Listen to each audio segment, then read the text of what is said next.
বিসমিল্লাহির রহমানির রহিম। উপস্থিত প্রাণপ্রিয় সংগঠন বাংলাদেশ জামাত ইসলাম কর্তৃক আয়োজিত আজকের এই বিজয় দিবসের র্যালিতে যারা অংশগ্রহণ করেছেন এবং যারা এখানে শ্রোতা হিসেবে এসেছেন সবাইকে আমার সালাম, আসসালামু আলাইকুম ওয়া রাহমাতুল্লাহ।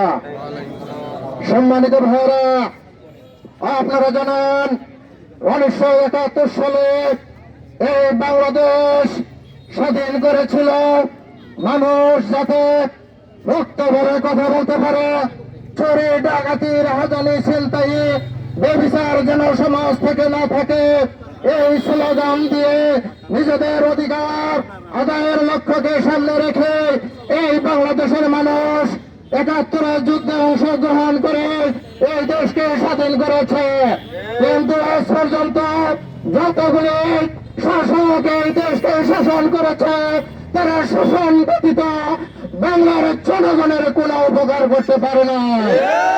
তারা তাদের ভাগ্যের পরিবর্তন করেছে, জাতির ভাগ্যের কোনো পরিবর্তন করতে পারে না।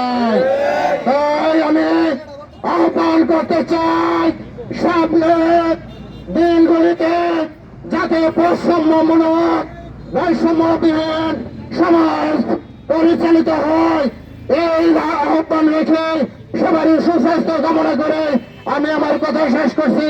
আসসালামু আলাইকুম ওয়া রাহমাতুল্লাহি ওয়া বারাকাতুহু।